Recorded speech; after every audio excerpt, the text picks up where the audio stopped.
Exercise 8.1 question number 11. State whether the following are true or false. Justify your answer. तो first part है the value of tan a is always less than 1. तो ये statement जो है false होगा. तो इसको हम ऐसे देख सकते हैं, अगर हम सबसे बेसिक पाइथागोरियन ट्रिपलेट कंसीडर करें, सबसे बेसिक पाइथागोरियन ट्रिपलेट जो हमें याद होना चाहिए 3, 4 एंड 5. तो ये एक पाइथागोरियन ट्रिपलेट होता है, 3 स्क्वायर प्लस 4 स्क्वायर 5 स्क्वायर के ही इक्वल होता है. तो इसके लिए अगर एक मैं ट्रायंगल कंसीडर कर लूँ, एक ट्रायंगल ले लिया जिसमें एक साइड 3 हो जाएगी, एक साइड 4. तो एक साइड 3 ले ली, एक साइड 4 और एक साइड 5. और सपोज़ ये वाले एंगल को हम ए बोल देते हैं. तो इस एंगल ए के रिस्पेक्ट में 4 हो जाएगी साइड परपेंडिकुलर, और जो बेस है ये एडजेसेंट साइड हो जाएगा. सो यहाँ पे अगर tan a लिखना हो तो tan a हमेशा होता है परपेंडिकुलर अपॉन बेस.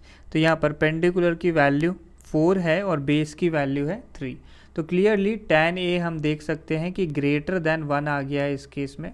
तो जब भी परपेंडिकुलर की वैल्यू बेस से ज़्यादा होगी उस केस में हमेशा tan का जो रेशो है वो ग्रेटर देन 1 आएगा. इसलिए फर्स्ट स्टेटमेंट फॉल्स हो गया. Next second statement, sec a is equal to 12/5 for some value of angle a. तो ऐसा बिल्कुल पॉसिबल है, ये स्टेटमेंट जो है ट्रू हो जाएगा. तो सपोज़ हमने एक ट्रायंगल कंसीडर कर लिया, तो हमें sec a की वैल्यू चाहिए, तो इसमें एक वर्टेक्स मैंने ले ली a, तो एक साइड ले ली हमने 5, हाइपोटेनियस की वैल्यू ले ली 12. तो हम ये तीसरी वैल्यू भी निकाल सकते हैं यूजिंग पाइथागोरस थ्योरम.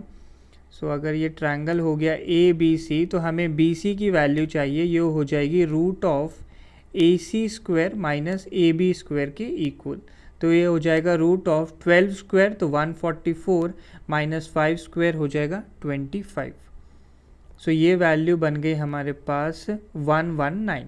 तो ये बिल्कुल पॉसिबल है. और इस केस में सीकेंट का अगर हम रेशो देखेंगे तो सीकेंट का रेशो होता है हाइपोटेनियस अपॉन बेस.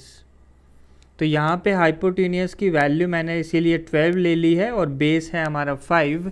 तो clearly this thing is possible. तो जब भी हम हाइपोटेनियस को कंसीडर कर लें 12 और बेस को कंसीडर कर लें 5, और ऐसा राइट एंगल ट्रायंगल बिल्कुल पॉसिबल है, इसलिए सेकंड स्टेटमेंट ट्रू हो गया है.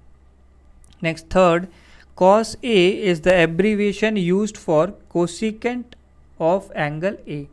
तो ये स्टेटमेंट फॉल्स हो गया, क्योंकि cos A जो है वो कोसाइन ऑफ एंगल A के लिए यूज़ होता है, कोसाइन ऑफ एंगल A, इसलिए ये स्टेटमेंट फॉल्स हो गया. Next, cot A is the product of cot and A. तो नहीं, ये बिल्कुल गलत है. cot A रिप्रेजेंट करता है ratio of base upon perpendicular. तो ये स्टेटमेंट भी फॉल्स हो गया. Next last statement, sine theta is equal to 4/3 for some angle theta. So इसको हम देख लेते हैं. तो साइन का अगर कोई भी रेशो मुझे लिखना है तो इसको हम हमेशा लिख सकते हैं परपेंडिकुलर अपॉन हाइपोटेनियस. और हमें एक बात डेफिनेटली पता है, in a right angled triangle, in a right angled triangle hypotenuse is the longest side. Hypotenuse is longest side. तो hypotenuse अगर सबसे बड़ी है, इसका मतलब ये जो रेशो लिखा है परपेंडिकुलर अपॉन हाइपोटेनियस, ये हमेशा लेस देन 1 ही होगा. लेस देन या फिर 1 के भी इक्वल हो सकता है, क्योंकि हाइपोटेनियस जो है लॉन्गेस्ट साइड होती है. ये इक्वल टू 1 ऐसे केस में होगा जब वैल्यू जो है 90 डिग्री बन जाए. जब एंगल 90 डिग्री हो जाएगा उस केस में ये 1 पॉसिबल है, वरना ये हमेशा लेस देन 1 होता है. तो ये जो स्टेटमेंट हमारे पास लिखा है साइन थीटा 4/3, तो 4/3 जो वैल्यू है ये ग्रेटर देन 1 लिखी है, दैट इज़ नॉट पॉसिबल, इसलिए ये स्टेटमेंट भी हो गया फॉल्स.